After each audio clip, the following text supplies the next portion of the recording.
বহু দিনৰ আগৰ কথা। এখন গাঁৱত এজন ব্যৱসায়ী আছিল। তেওঁ ঘূৰি ঘূৰি বিভিন্ন সামগ্ৰী বিক্ৰী কৰিছিল। সদায় দৰে তেওঁ এদিন বস্তু বিক্ৰী কৰিবলৈ ওলাই আহিল। বাইদেউ, ভাল বস্তু আনিছো। টিফিন, বাকচ, কেৰাহী, কেটলিৰ পৰা আদি কৰি আপুনি ঘৰৰ সামগ্ৰী যি বিচাৰে তাকেই ল'ব পাৰিব।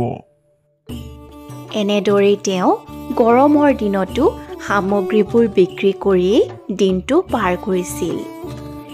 বেছিকৈ গৰম অনুভৱ কৰিলে তেখেতে প্ৰায়ে গছৰ তলতেই আৰাম কৰিছিল।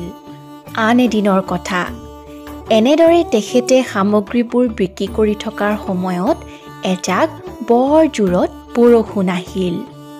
হে ভগৱান, ক'লা মেঘ, বৰ জোৰত বৰষুণ জাক আহিছে। মই এতিয়া ক'লৈ যাওঁ? তেখেতে বৰ চিন্তাত পৰিল আৰু পলাবলৈ ধৰিলে। তেনেতে তেওঁ গছজোপা দেখা পালে। যিহেতু বৰষুণ জাক বৰ জোৰেৰে আহিছে, গতিকে এই গছডালেই নিৰাপদ আশ্ৰয়।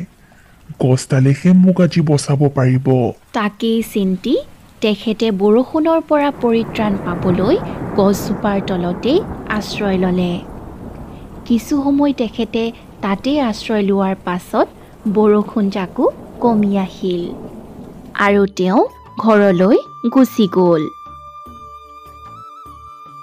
এনেদৰেই বহুদিন পাৰ হ'ল।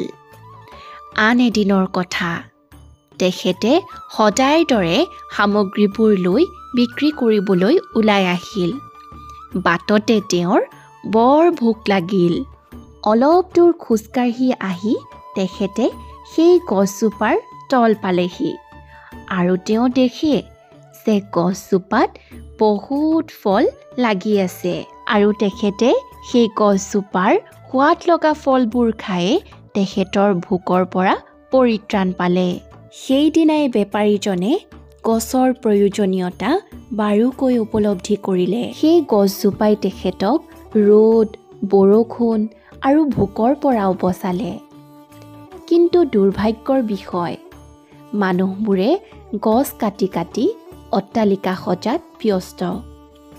গছৰ প্ৰয়োজন উপলব্ধি কৰিব পৰা নাই।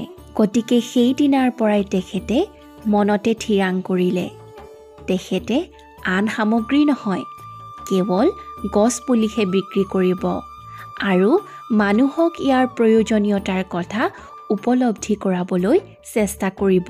সেইদিনাৰে পৰা তেখেতে নিজৰ অভিজ্ঞতাৰ কথা সকলোকে শুনালে আৰু গছ পুলি কিনিবলৈ উৎসাহ দেখুৱালে।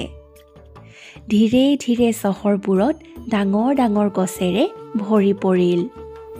গতিকে আহক, আমিও গছৰ প্ৰয়োজনীয়তা উপলব্ধি কৰি সময়ে সময়ে গছ পুলি ৰোৱাৰ পণ লওঁ।